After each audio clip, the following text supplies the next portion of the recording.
Alors aujourd'hui, je voulais simplement présenter l'œuvre de Campagne Québec Vie, le quoi et le pourquoi. Alors, on va y aller tout de suite. Prochaine, s'il vous plaît.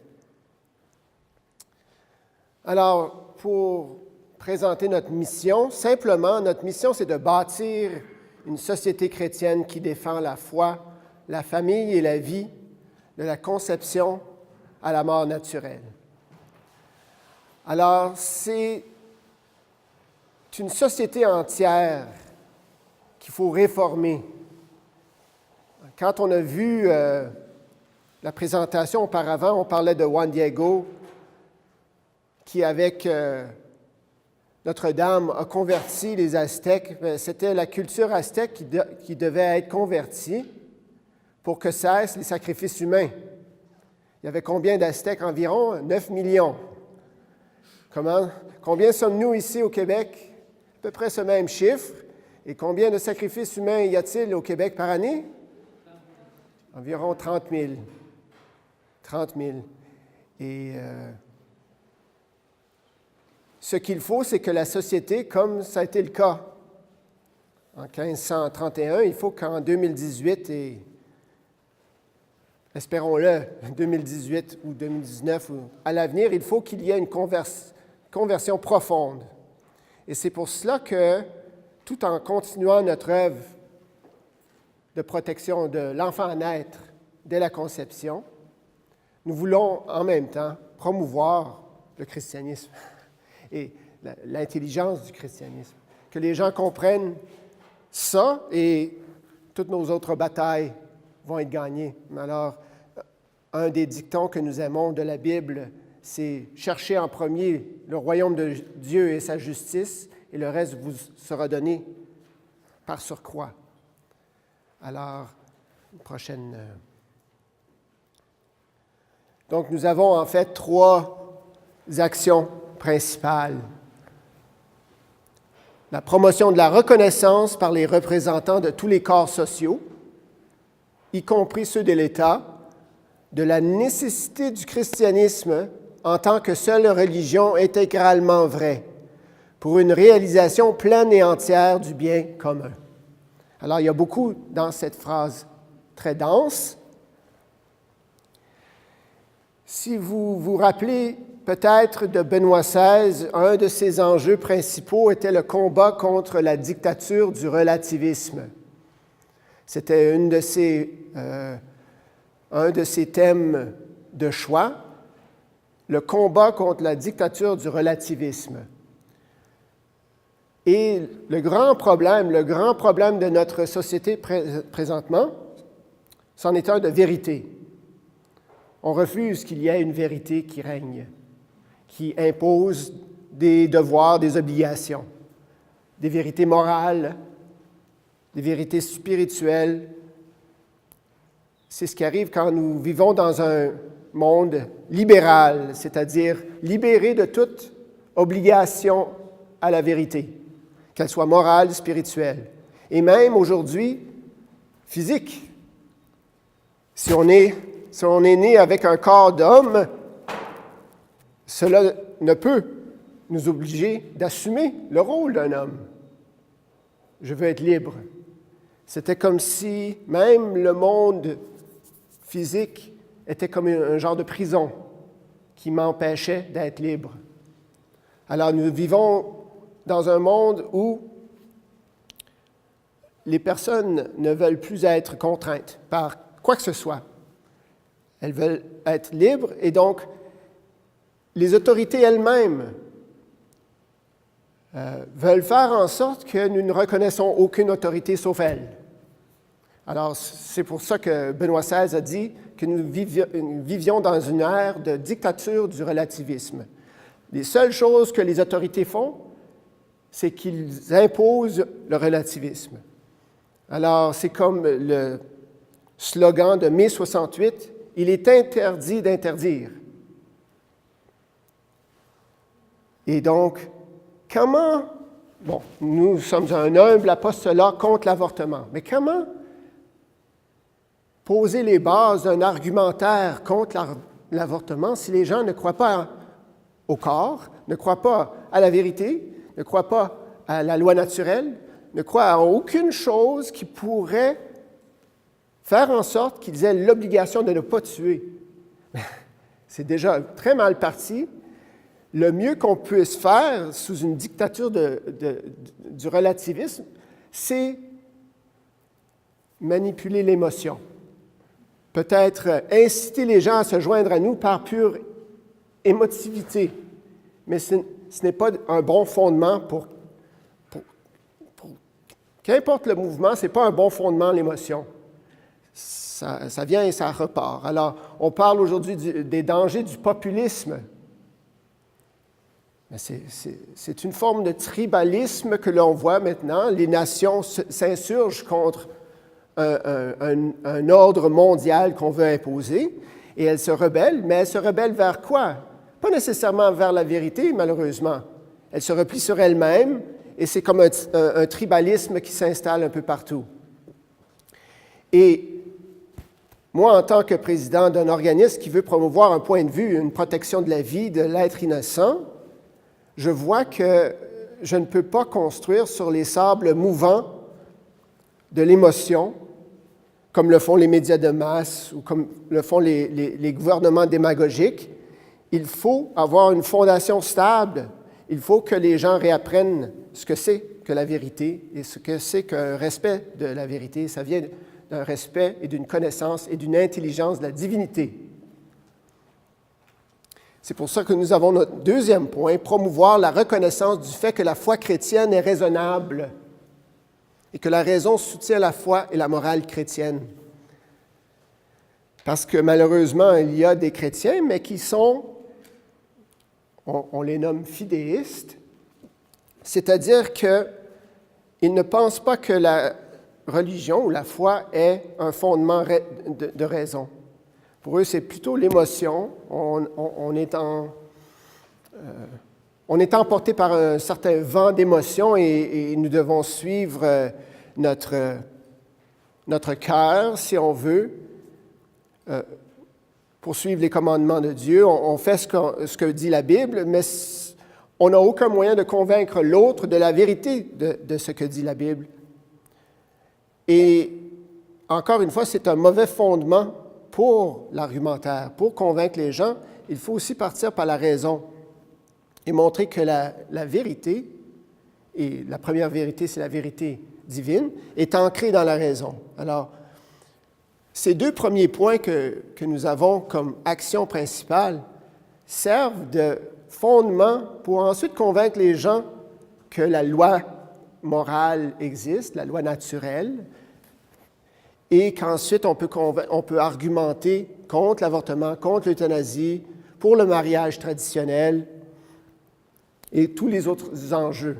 Mais si les gens n'acceptent pas qu'il y ait une vérité et que cette vérité-là est en dehors de leurs sentiments, transcende, si on veut, les pays et la même pour toutes les cultures, si les gens n'acceptent pas cela, on ne peut pas argumenter avec eux. On ne peut user que de la force. Et c'est ça qui est la situation aujourd'hui. C'est la force par les moyens médiatiques et c'est la force par le moyen des armes qui remporte les arguments aujourd'hui. Il faut rétablir, disons, le doux gouvernement de la raison qui est Dieu. Et finalement, donc, nous avons comme but de promouvoir le respect de la vie humaine, de la conception jusqu'à la mort naturelle, ainsi que les droits de la personne et de la famille. Ce troisième enjeu-là, c'est notre enjeu, disons, classique, mais nous avons cru bon d'ajouter les deux autres actions pour donner, genre, un fondement à ce troisième. Alors, tout va ensemble en une unité organique. Alors, quant à nos actions concrètes, qu'est-ce que nous faisons concrètement dans notre apostolat? Alors, nous avons un site web de nouvelles. Alors, dans ces nouvelles-là, nous traitons de différents sujets. Ça peut être l'avortement, l'euthanasie, le mariage, la promotion maintenant, ce n'est plus le mariage homosexuel ou l'homosexualité, c'est le transgenre, ce phénomène qui nie le corps dans l'identité de la personne. On va prendre les questions à la fin, je pense. Hein? Oui. Donc, ce site web, cqv.qc.ca, est visité, il y a eu 320 000 visites dans la dernière année. Et nous avons aussi Facebook et Twitter. Bon, je vais passer à travers rapidement. Ensuite, nous allons tranquillement étudier chaque dimension. Une chaîne web télé. Alors, sur YouTube, nous avons une chaîne télé. Nous avons un bulletin mensuel et d'autres publications. Des cours de formation en argumentaire chrétien pro-vie. Donc, pour les 2 premiers points, nous avons une série de cours qui expliquent en détail ce que nous voulons dire par le christianisme est enraciné dans la raison, et aussi les arguments pour la vie, pour la famille, le mariage traditionnel, etc. Nous avons des colloques réguliers, comme celui-ci et d'autres. Des vigiles de prière pour la fin de l'avortement. Alors, vous avez peut-être entendu parler dernièrement, il y a quelques années, 2 années, le ministre Barrett a créé une loi pour empêcher les manifestations à l'extérieur des avortoirs à moins de 50 mètres. Alors, c'est en partie à cause de nos vigiles qu'il a décidé de faire cette loi. Et donc, nous avons 2 vigiles annuelles de 40 jours. Ça s'appelle les 40 jours pour la vie. Et nous prions à l'extérieur des avortoirs pour la fin de l'avortement. Les gens prennent le relais, un après l'autre, en groupe de 5, en groupe de 4, parfois des groupes de 20. Prière respectueuse devant les cliniques d'avortement. Certains de nos militants portent des affiches qui disent « Enceintes inquiètes, nous pouvons vous aider » avec un numéro 1-800 pour les femmes enceintes. Elles peuvent appeler si elles ont besoin de ressources ou d'aide. Nous avons aussi des actions juridiques pour protéger le droit de nous exprimer sur la place publique. Alors, je vais en parler un peu plus longuement, mais c'est... Par exemple, ce 50 mètres, il nous oblige de rester à 50 mètres. Bientôt, ça sera 100 mètres.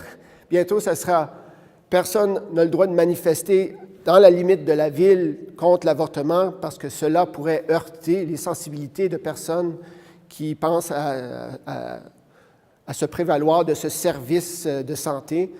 Nous, il faut pouvoir parler, il faut pouvoir évangéliser et sans le droit de parole, nous ne pouvons pas évangéliser comme il se doit. Donc, nous allons poursuivre le gouvernement justement en cours pour pouvoir avoir ce droit de manifester à l'extérieur des cliniques d'avortement.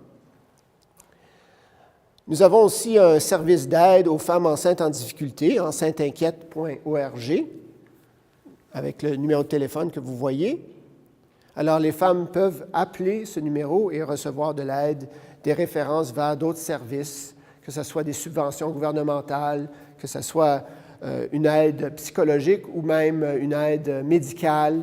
Des médecins que nous connaissons, pro-vie, peuvent les aider.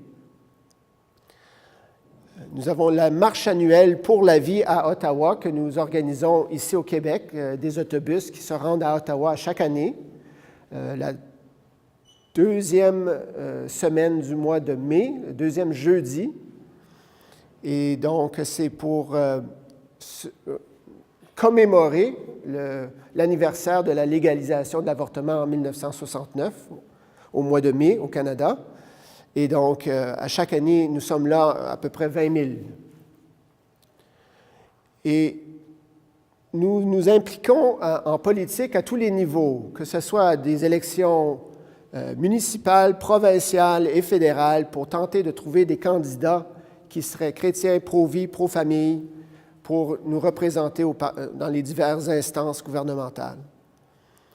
Et nous intervenons auprès des médias aussi. Quand les médias nous appellent concernant les centres d'aide aux femmes, pour ce qui est de l'avortement, c'est nous qui parlons, qui sommes disponibles pour parler de ces sujets-là.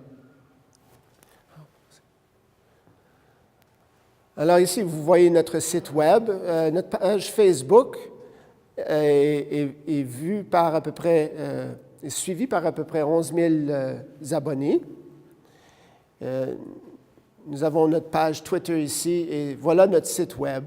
Alors, nous réussissons à peu près à publier de 8 à 10, au maximum 8 à 10 articles par jour. C'est plutôt une moyenne de 4 ou 5 articles par jour. Alors, une vingtaine par semaine. Alors, voilà notre nouvelle série d'émissions sur YouTube. Je donne à chaque semaine un compte-rendu des nouvelles pro-vie, pro-famille, pro-Dieu. Il y a des bonnes nouvelles partout au monde et j'espère qu'en donnant ces nouvelles-là, ça peut susciter un peu ça pourrait encourager nos troupes ici au Québec. Alors, il y a des choses qui se passent présentement au Brésil, il y a des choses qui se passent à certains endroits en Europe. Alors, nous en parlons à chaque semaine et autant que possible, disons maintenant, c'est aux 2 semaines, j'approfondis un dossier avec une émission qui peut durer entre 45 minutes et 2 heures, qui s'appelle « La vérité sûre » et nous parlons d'enjeux de façon plus approfondie. Voilà notre bulletin mensuel à gauche. Alors, nous l'envoyons à nos bienfaiteurs et à certaines personnes à chaque mois. Il y a à peu près 1 millier d'envois par mois. Nous avons nos publications aussi sur différents sujets. Alors, vous voyez celui sur l'avortement. C'est un genre de papier qu'on peut insérer dans différents journaux étudiants et autres. C'est pour la clientèle, disons, universitaire. Celui à droite, c'est un dépliant que nous avons qui indique les dangers pour la femme, les dangers physiques et spirituels pour la femme de l'avortement. Alors ici, vous ne voyez pas très bien, je vais vous dire ce qu'il y a sur l'écran. Là, c'est nos cours de formation qui passent de la philosophie jusqu'à l'apologétique chrétienne et catholique. Et c'est pour montrer les liens qu'entretiennent ces différents sujets-là. Alors ici, on voit comme l'arche ici. Ici, il y a les Écritures, le magistère, la tradition qui tient à un côté de l'arche. Et ici, il y a la philosophie, et l'apologétique chrétienne et l'apologétique catholique. Alors, ici, c'est par la raison que nous comprenons que l'être humain a une âme, que l'être humain a une morale écrite sur son cœur, et donc le bien et le mal peut être perçu par la raison.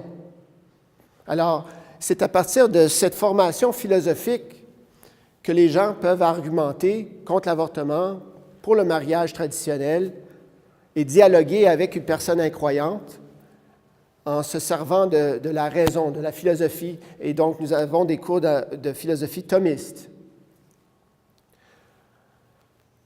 Ensuite, nous avons un cours d'apologétique chrétienne qui démontre la vérité selon la raison du christianisme par différentes preuves. Alors, l'historicité des Écritures saintes, par les miracles, par la propagation de la foi rapide.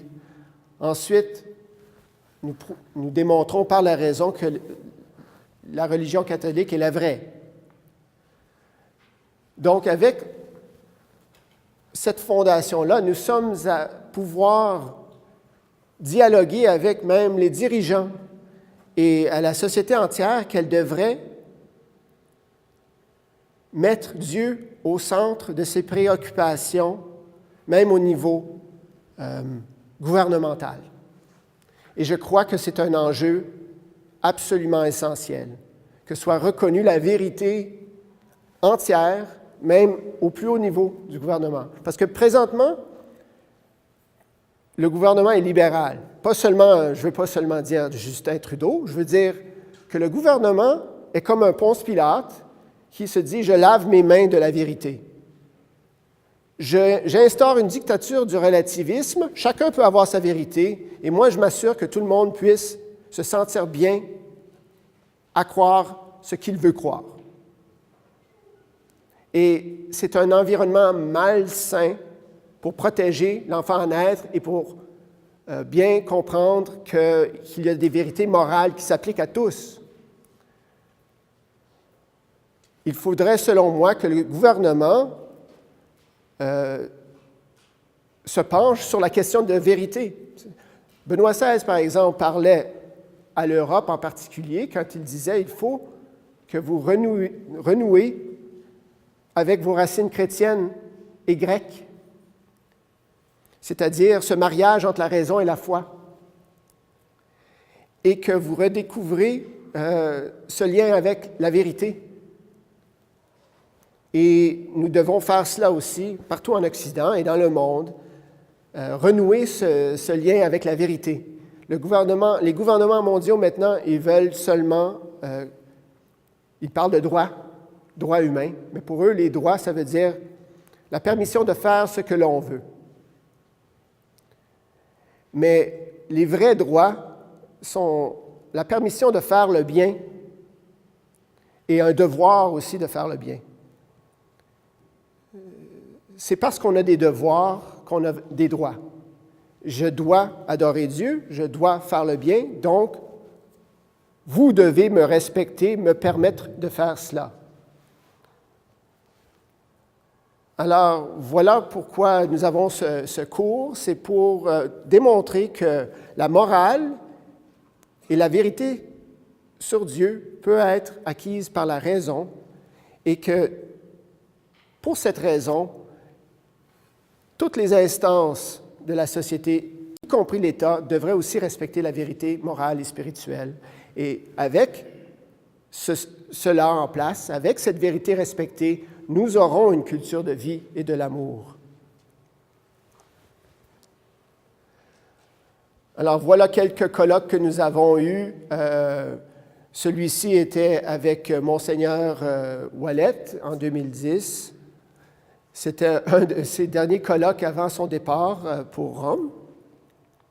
Deuxième, c'était à Granby avec Tugdual Derville de France, alors de l'association Alliance Vita. Et le troisième, c'était à Montréal. Alors, nous avons des colloques régulièrement pour parler de différents enjeux de foi, famille et vie. Vous voyez ici nos vigiles de prière pour le respect de la vie contre l'avortement. Alors, voilà ici les 40 jours pour la vie. 2 fois par année, 40 jours de fil. C'est durant le temps du carême et l'automne, juste de septembre à novembre.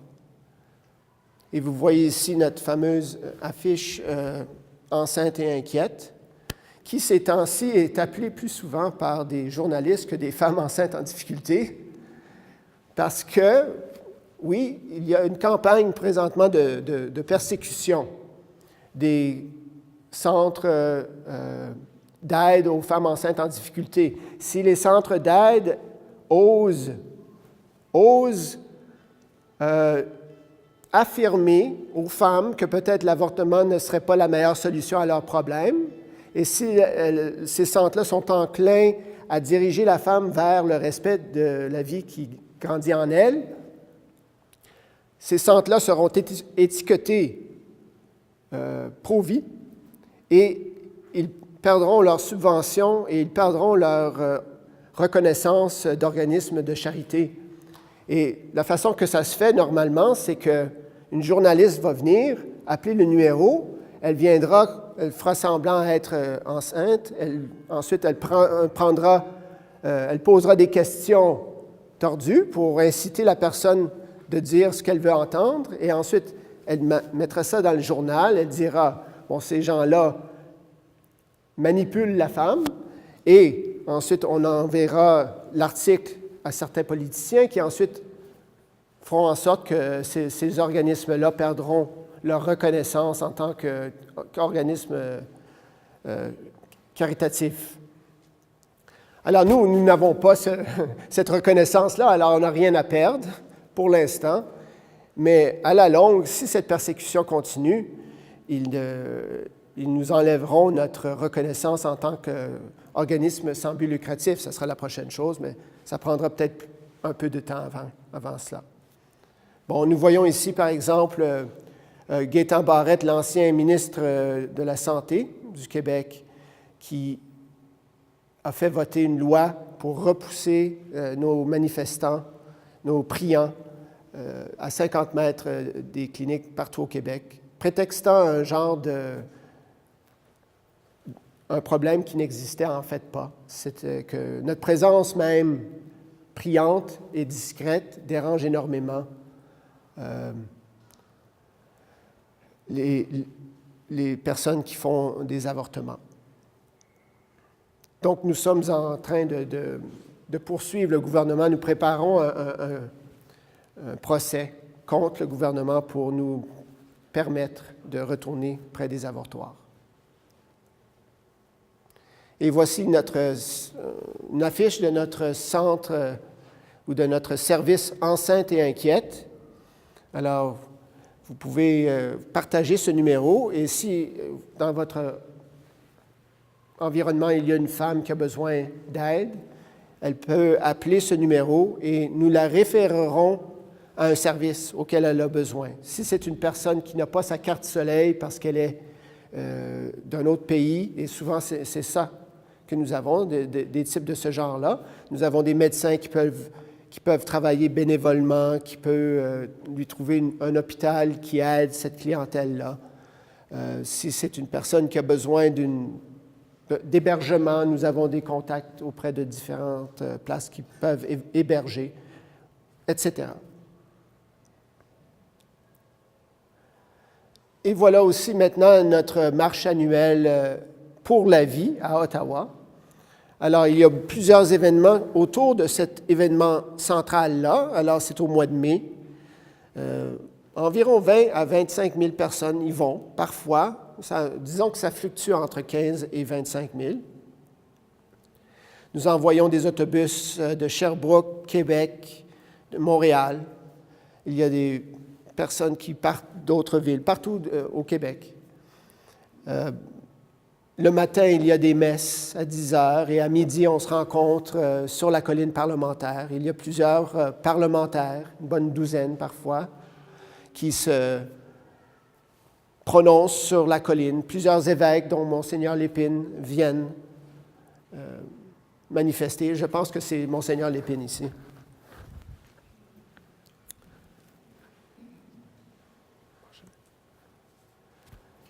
Et finalement, nous nous impliquons en politique. Alors, les personnes nous demandent souvent, est-ce que vous avez des reçus d'impôts? Quand ils veulent faire des dons, est-ce que vous avez des reçus d'impôts? Non. Pourquoi? Parce que nous faisons de la politique. C'est parce que nous prônons, pas seulement parce que nous nous impliquons intimement dans le processus politique, parce que la photo que vous voyez là, ici, c'est les conservateurs. C'était le parti, un congrès à Halifax. Aux 2 ans, ils tiennent, le parti, un congrès pour voter leur politique. Alors, les membres du parti se rassemblent pour voter les politiques du parti. Et nous voulions qu'ils votent des politiques en faveur de la vie et en faveur du vrai mariage. Et bon, le résultat a été mitigé. Nous avons eu quelques victoires. Et donc, c'est pour ça que nous étions là. Mais les organismes qui font de la politique comme nous ne pouvons jamais recevoir la reconnaissance du gouvernement fédéral comme organisme charitable ou caritatif.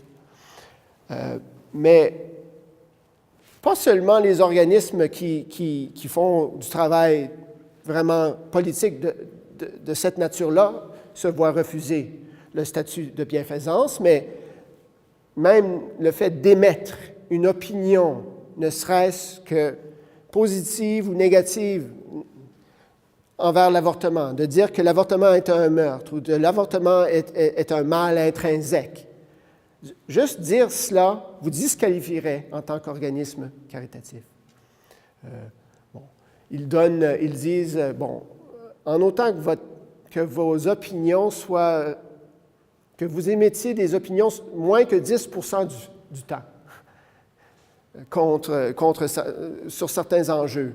Le reste doit être vraiment des services neutres. Mais puisque nous sommes toujours en train de parler contre ou pour certaines choses, que nous avons vraiment un point de vue tranché, c'est pour cela que... Et je trouve troublant, en fait, ces règles du gouvernement.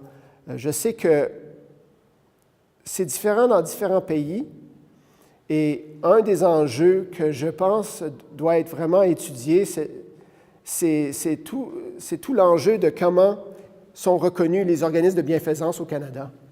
Parce que je crois que les Églises aussi se sentent contraintes à ne pas parler sur certains enjeux, puisque si elles parleraient trop sur certains enjeux, elles perdraient leur reconnaissance auprès de Revenu Canada et ne pourraient plus émettre des reçus pour fin d'impôt, donc leurs dons baisseraient énormément.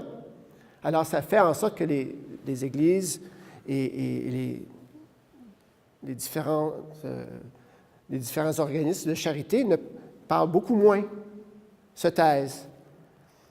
Et donc, je ne pense pas que c'est une bonne chose de lier l'Église de cette façon-là. C'est injuste. L'Église devrait avoir la pleine liberté d'expression.